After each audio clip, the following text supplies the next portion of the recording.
송화 송생과학입니다. 오늘은 4단원 기체의 성질에 관련된 내용을 전부 다 정리를 해보도록 하겠습니다. 체육 시간에 열심히 운동하면 온몸에 땀이 나고 옷이 땀에 젖는다고 합니다. 바람이 불지 않는 교실에서도 땀에 젖은 옷이 마르는 이유는 무엇일까요? 땀에 젖었던 옷이 말랐다는 얘기죠. 즉, 옷에 묻어있던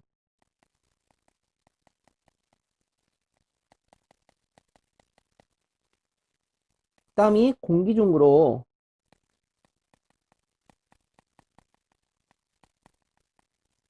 날아가기 때문이라는 것을 알 수 있죠.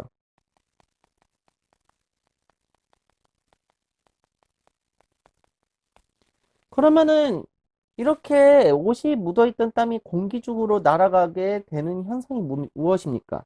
그렇죠. 바로 증발이라는 것을 알 수 있습니다. 증발은요, 액체가 이루는 입자가 스스로 운동하여 액체 표면에서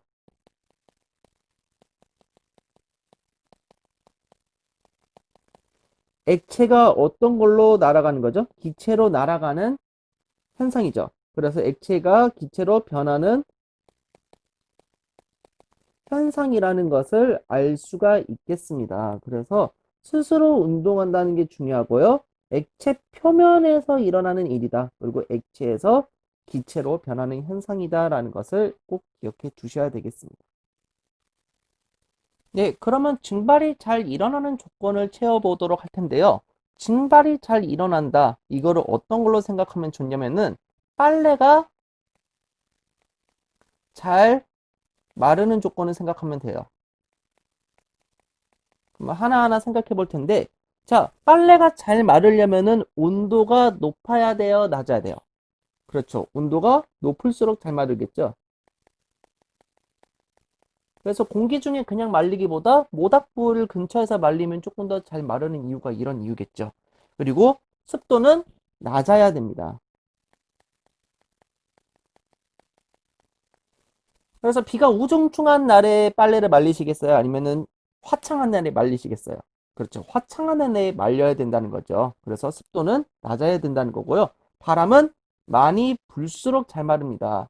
그래서 바람이 많이 불수록 물방울이 옷 표면에서 잘 떨어져 나가기 때문에 그렇고요. 여러분, 빨래를 구겨서 말리나요? 아니면은 빨래를 탈탈 펴서 펼쳐서 말리나요? 그렇죠. 탈탈 턴 다음에 펼쳐서 말리고 있죠. 표면적이 넓을수록 공기와 닿는 면적이 늘어나기 때문에 빨래가 잘 마르는 것입니다. 그리고 입자 사이의 인력이 작을수록 더 잘 떨어져 나가겠죠. 그래서 물보다 에탄올이 더 빨리 증발하는 겁니다. 분자 사이의 인력이 물보다 에탄올이 크기 때문에 물은 잘 안 날아가고 에탄올은 잘 날아가게 되는 것이지요.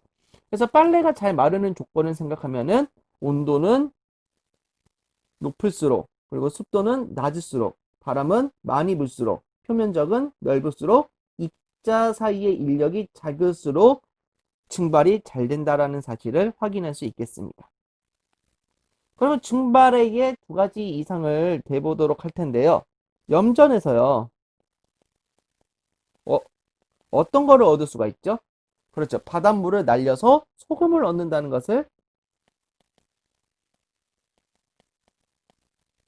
알 수가 있죠. 가뭄이 심하면은 논에 물이 날아가죠.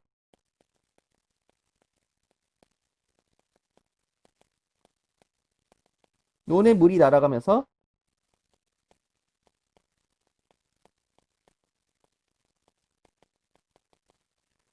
논바닥이 갈라진다라는 사실을 알 수가 있죠.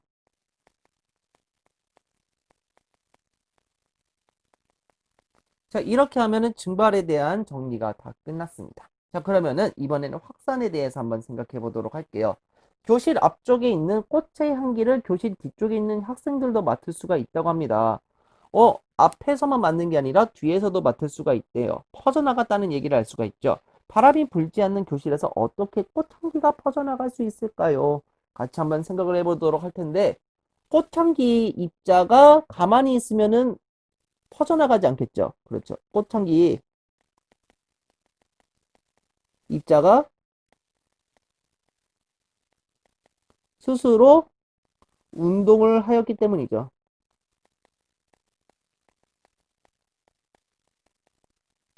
그래서 멀리 멀리 퍼져나갈 수 있다라는 것을 알 수가 있습니다. 그러면 우리가 알고 있는 이 확산이라는 것이 정확히 무슨 뜻이냐? 물질을 이루는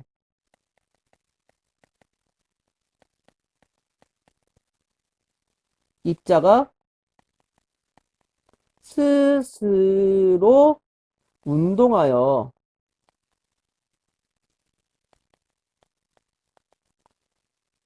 액체나 기체 속으로 퍼져나가는 현상을 말합니다.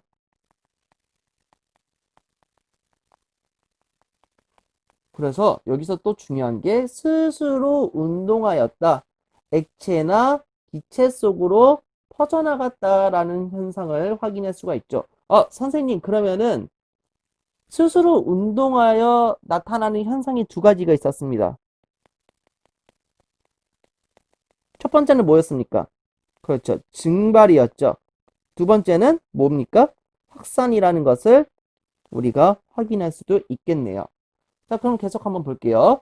확산은 물질의 세 가지 상태 중 어떤 것과 어떤 것일 때 가능하다?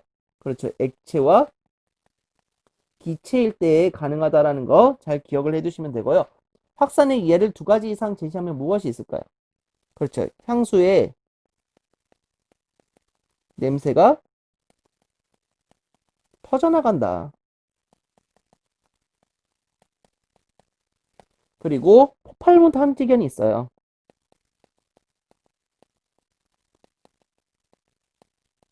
이 폭발물 탐지견이 냄새로 폭발물을 찾아내는 거죠.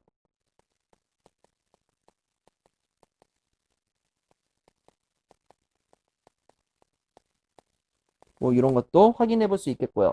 뭐 잉크 같은 게 물속에 퍼져나가는 현상도 마찬가지겠죠.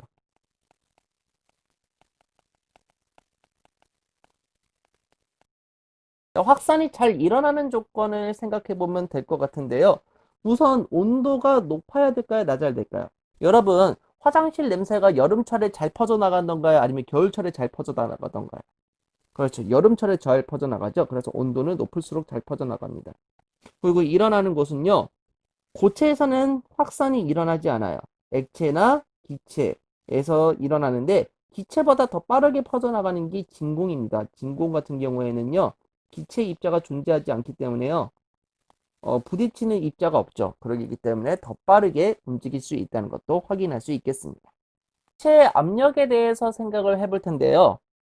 압은요.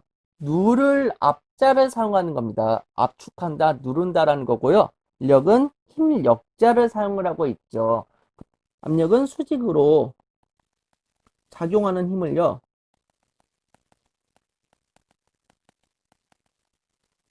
힘을 힘을 받는 면의 넓이로 나눠주는 겁니다. 그래서 단위를 적어주게 되면요. 힘은 뉴턴, 힘을 받는 면의 넓이는 미터 제곱을 사용을 하고 있고요. 압력 같은 경우는 그래서 뉴턴을 미터 제곱으로 나눠준 것을 사용을 하고 있습니다.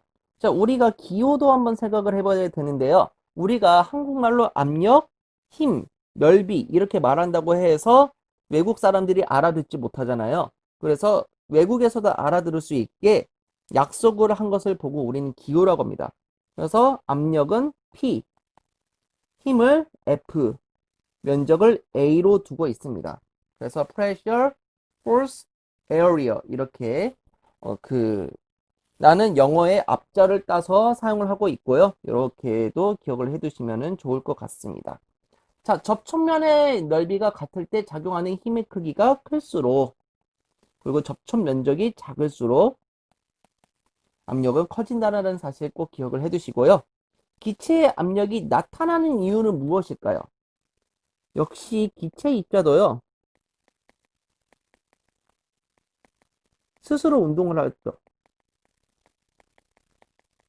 자, 스스로 운동을 하면서 용기벽에 충돌을 하게 됩니다.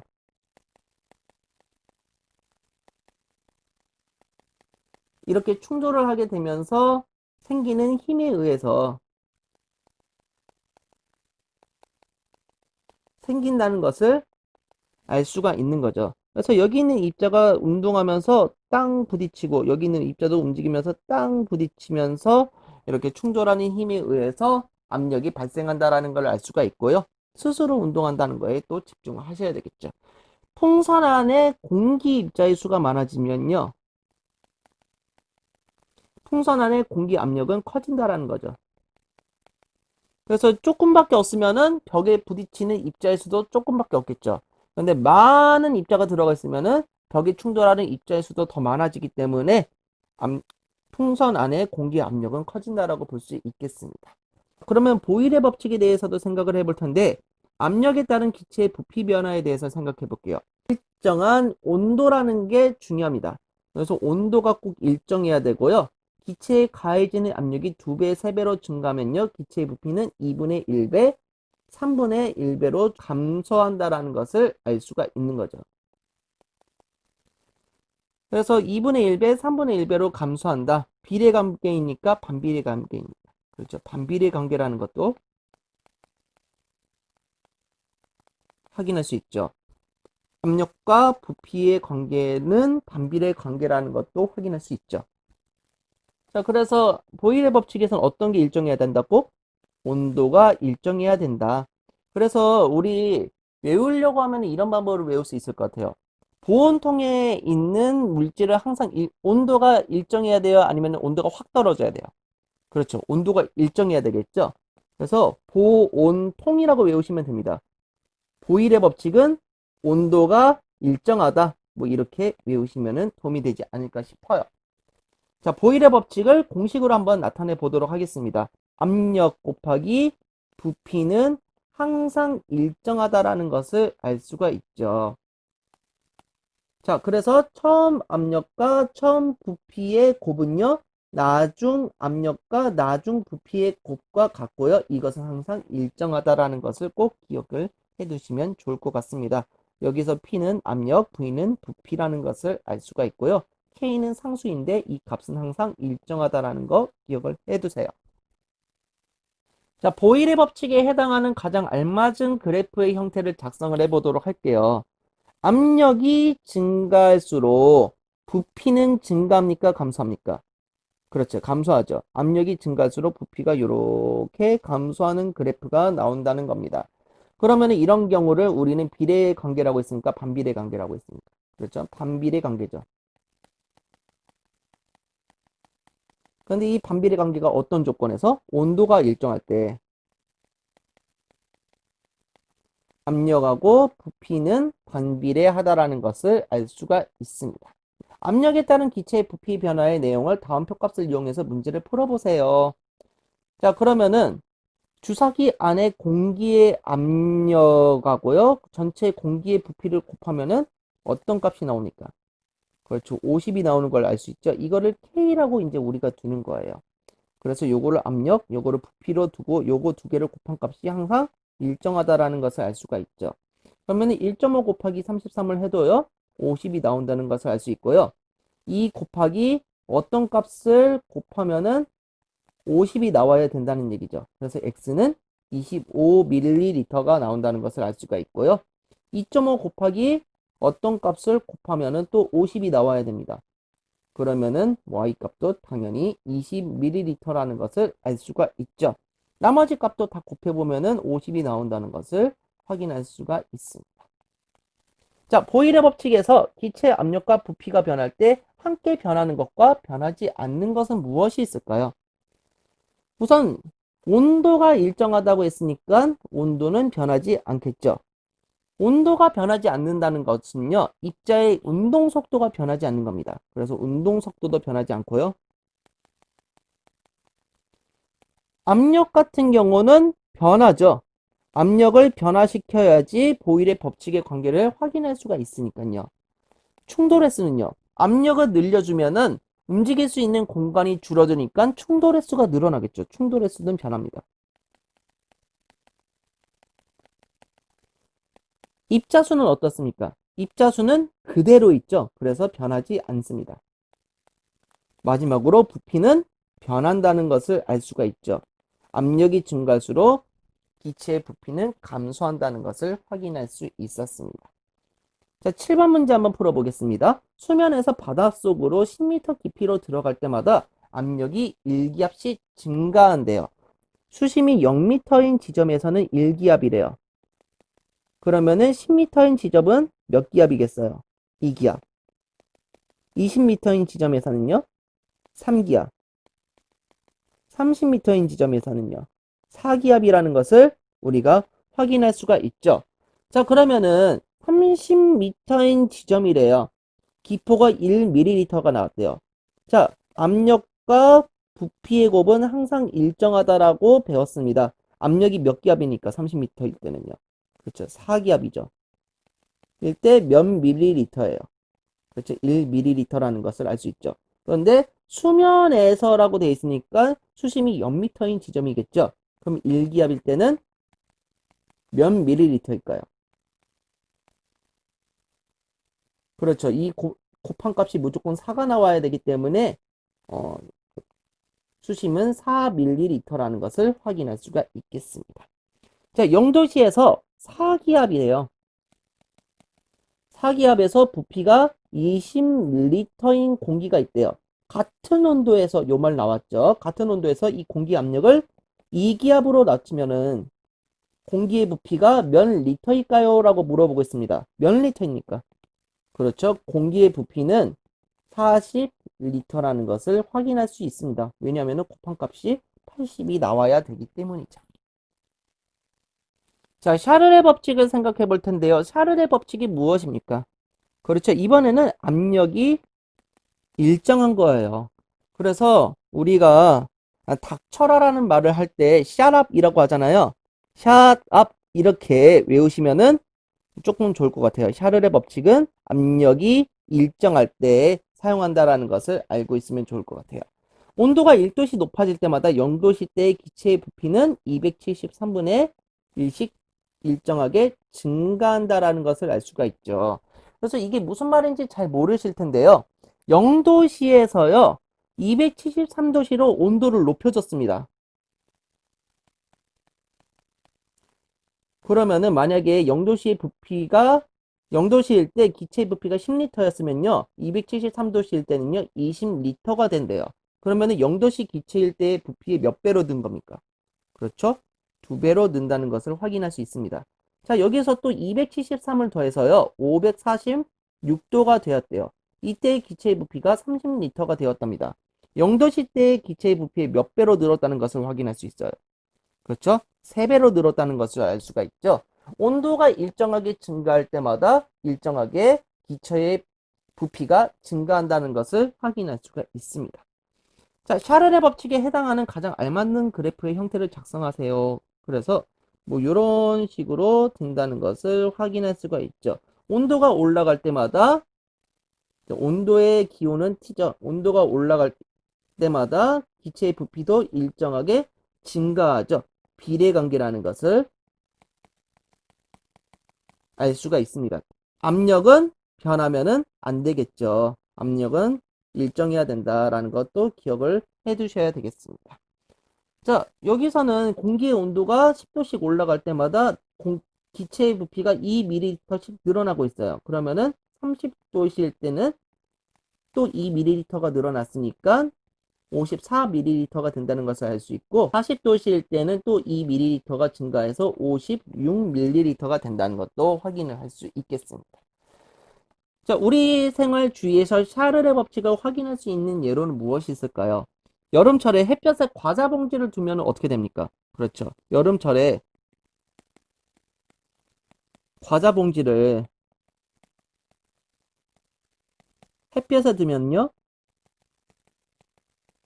과자 봉지의 크기가 부풀어 오르죠.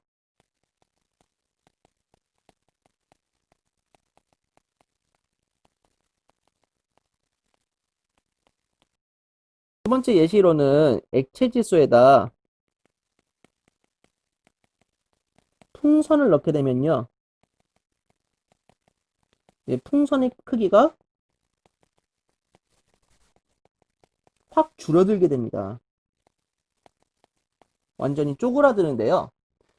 액체 질소의 끓는 점이 마이너스 196도 정도 됩니다. 엄청나게 차가운 물질에다 풍선을 넣었기 때문에 풍선 속에 있는 기체 크기가 확 줄어든다는 것도 확인할 수 있겠습니다. 우리는 사단은 기체의 성질에서 기체 입자는 눈으로 볼 수 없다는 것을 알 수가 있죠. 그래서 우리는 이 입자를 모형을 사용해 주기로 약속을 했습니다. 그래서 이 모형은요, 항상 동그라미로 그려주게 되고요. 다른 종류의 입자는 다른 크기로 그려주거나 다른 색깔로 그려주면 된다는 것을 배웠습니다. 그리고 입자의 운동 속도는요, 이렇게 화살표로 표시를 하는데, 화살표가 길면은 빠르게 운동하는 거고, 화살표가 짧으면은 느리게 운동한다는 것을 알 수가 있었습니다. 자, 그럼 문제를 한번 보도록 할 텐데요. 액체의 증발은 주로 어디에서 일어납니까? 그렇죠. 액체의 표면에서 일어나는 것을 확인할 수 있죠. 자, 액체의 증발은요, 딱히 높은 온도든 낮은 온도든 상관은 없습니다. 모든 온도에서 일어나고 있어요. 이런 것들을 확인할 수 있고, 액체 입자가 떨어져 나갔을 때 기체로 나간다라는 것을 이렇게 표현을 하고 있고요. 꼬리가 이제 운동의 방향을 나타내고 있다는 것을 알 수가 있습니다. 자, 이번에 입자의 모형을 확산의 관점에서 그려보도록 할 텐데요. 자, 첫 번째 같은 경우는 잉크가 가운데에 몰리면서 안쪽으로 떨어지고 있죠. 근데 여기에서 잉크 입자의 개수가 7개이기 때문에 여기서도 7개로 딱 그려주셔야 되고요. 물 분자를 약간 동그라미로 그려본다면 이런 식으로 그려주시면 되겠습니다. 여기서는 물 분자의 개수가 10개네요.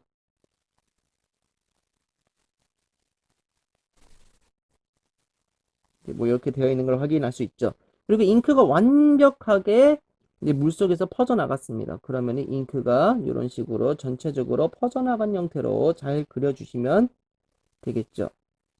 그리고 물 분자를 그 사이사이에 잘 끼워서 그려주시면 되겠습니다.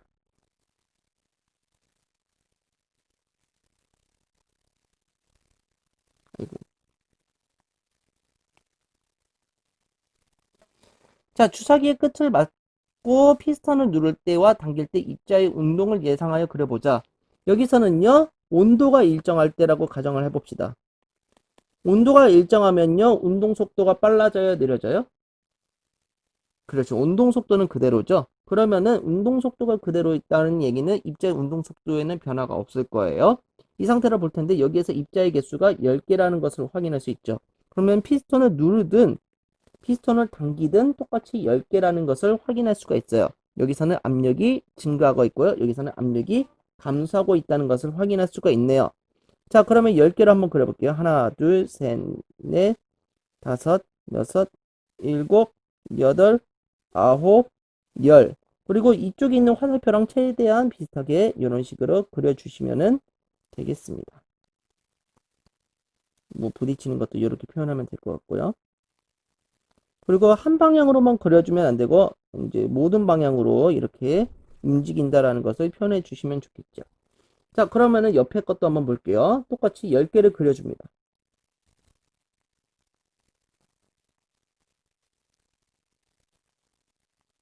자, 이 상태에서 이렇게 부딪히고 나간다. 부딪히고 나간다. 이렇게 나간다. 이런 식으로 모든 방향으로 움직이고 있음을 설명해 주면 좋을 것 같습니다. 이런 식으로. 단, 여기 있는 화살표의 길이와 최대한 똑같이 그려주게끔 하는 게 중요하다는 것을 알 수가 있습니다. 자, 그러면은 삼각 클라스를 가열할 때와 냉각할 때 기체 입자의 움직임을 확인해 보도록 할 텐데요. 여기서는 지금 입자의 개수가 12개가 있어요. 그럼 여기서도 12개가 있어야 되고요. 여기서도 12개가 있어야 됩니다. 자, 냉각을 하면요. 여기 있는 플라스크는요. 완전히 딱딱하다 보니까 움직이진 않지만 풍선 같은 경우는 쪼그라들겠죠. 이제 그래서 작아진다라는 것을 알 수가 있고요. 가열할 때는 풍선의 크기가 더 커지겠죠. 그러면 팽창한다라는 것을 알 수가 있어요. 자, 아래쪽에 기체 입자의 개수가 7개가 있습니다. 그러면 위쪽에는 5개가 있을 거라는 것을 예측을 할 수가 있고요. 이런 식으로 그려주면 되는데 옆에 있는 것보다는 짧게 그려주셔야 되고 아래에 있는 것과는 길이가 비슷하게 이런 식으로 그려주시면 되겠습니다. 자, 팽창하는 경우에는요, 이렇게 그려주시면 되는 거고요. 아래에 4개가 있으니까 위쪽에는 8개 정도 그려주시면 되겠죠.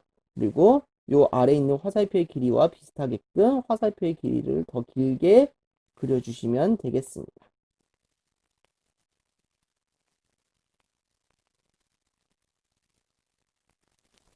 자, 오늘 이렇게 기체 성질에 대해서 다 정리를 해보았습니다. 여러분한테 큰 도움이 될지 모르겠는데요. 이 영상이 즐거우셨으면 좋아요, 구독하기 부탁드리겠습니다.